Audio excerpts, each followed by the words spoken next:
Picture the worst day on any job. Everything that could go wrong has. The plan fell apart, people got hurt, and it happened on your watch. Now the easy move.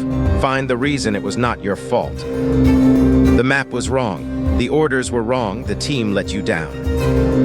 Every one of those could even be true. The leader gathers the team, and everyone braces for the blame to land.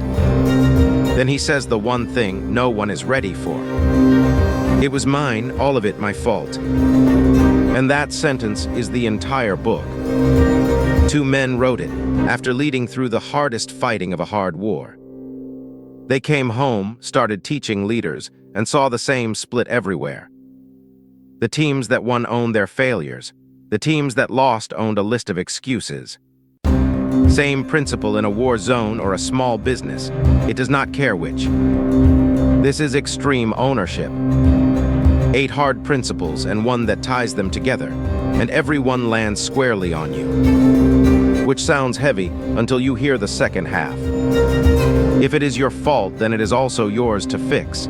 That is the freedom in it. Idea 1 gives the book its name. The leader owns everything in their world. Everything, not the parts that are convenient, all of it. When a result is bad, the owner does not hunt for who to blame. He asks a better question. What did I do or fail to do that led here? That is not self-blame. It is the only place you have any power. You cannot change the market, the weather, or another person by an act of will.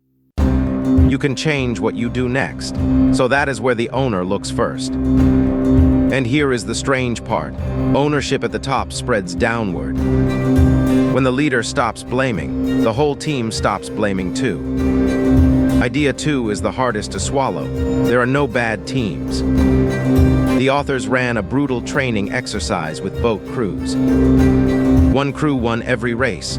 One crew lost every race and fell apart doing it. So they did one thing. They swapped only the 2 leaders, nothing else. The losing crew, same exhausted people, immediately started winning. The winning crew stayed strong under a new leader too, almost tied them. The people never changed, the leadership did, and that changed everything. It is a hard mirror for anyone in charge of anything. If the team keeps failing, the first place to look is the one leading it. No team rises above the standard. Its leader is willing to enforce. Idea 3, believe. A team will not commit to a plan the leader does not believe in. People read doubt instantly. If the leader is only half in, the team is barely in. Orders come down that make no sense from where you stand. It happens everywhere. The owner does not just relay it. He goes and finds the why behind it. Once he understands the why, he can carry it with real conviction. And belief, unlike doubt, is contagious in the right direction. If you truly cannot get behind the mission, that is a conversation to have up the chain. But a leader who fakes belief fools no one, least of all the team. Idea 4, check the ego, the most dangerous thing a leader carries.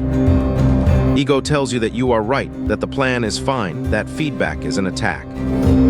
It quietly closes off every door that could actually make you better. The strongest leaders in the book do the opposite. They shrink the ego on purpose. They take the blame up and pass the credit down, every time. That is not weakness. It takes more strength than the loud version ever did. An owner can hear this idea sting a little. That sting is the ego talking. Notice it, name it, set it down. Then you can lead the real situation, not your pride. The next 4 ideas are how it actually works under pressure. Start with cover and move. The single word for it is teamwork, but sharper than the poster version. Inside one company, departments start to see each other as the enemy. Sales blames delivery, delivery blames sales. Both forget the actual competitor. The owner tears down that inside wall. We are one team, one mission. Cover and move means the parts protect and enable each other, not compete. For a business of one, it is your partners, your tools, your suppliers. Nobody wins alone. The owner builds the team that carries the load with them. Idea 6, simple. When the plan gets complicated, it fails under stress. A tangled plan looks impressive on paper and collapses the moment reality hits. People cannot execute what they cannot understand, and stress shrinks understanding. So the owner does the hard work of making it simple. Simple is harder than complex. Clear enough that the newest person on the team could repeat it back to you. If your offer, your process, or your message needs a paragraph, it is too complex. Cut until it is clean, then cut once more. Simple survives contact with a bad day. Complicated does not. Idea 7 is the one people quote for the rest of their lives. Prioritize and execute. Everything is on fire at once. Every problem screaming to be the one you handle. The instinct is to freeze, or to swing at all of it and land nothing. The book gives you 3 words for that exact moment. Relax. Look around. Make a call. Pick the highest priority, just one. Attack it fully before the next. Then relax, look around, and choose again. One clear thing at a time. A dozen half-done tasks is chaos. A line of finished ones is progress. For the owner drowning in a to-do list, this one idea is oxygen. Idea 8, Decentralized Command. No leader can make every decision. Try to control every small choice, and you become the bottleneck that stalls everything. So the owner pushes decisions down to the people closest to the work. But that only works if everyone understands the mission and the why behind it. Give people the goal and the guardrails, then trust them to make the call. The leader stops being the answer to everything and becomes the direction for everyone. For a solo builder, this is the day you finally hand a task to someone and let it go. You cannot scale anything you refuse to let out of your own 2 hands. Which brings the whole book to its spine, the idea Jocko is most known for. It sounds like a contradiction, discipline and freedom pulling against each other. But the disciplined choices are exactly what buy the freedom later. The owner who plans, prepares, and does the boring work early is the one with options. The one who waited for motivation is still standing at the bottom, out of choices. Discipline is not the cage, it is the key. Get up early, do the hard thing first, own the day before it owns you. Small disciplined reps stacked daily are what freedom is actually built from. Now bring it all home to the person building something of their own. The market ignored your offer. The algorithm buried your post. A client walked. Every one of those hands you a reason to point outward.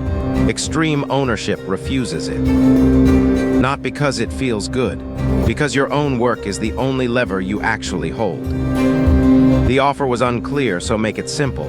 The message missed, so believe it and sharpen it. Overwhelmed by the whole build, relax, look around, make one call and start. Owning your results is not a burden laid on you. It is the power handed back to you. The excuse is comfortable and it is a dead end. Ownership is heavier and it moves.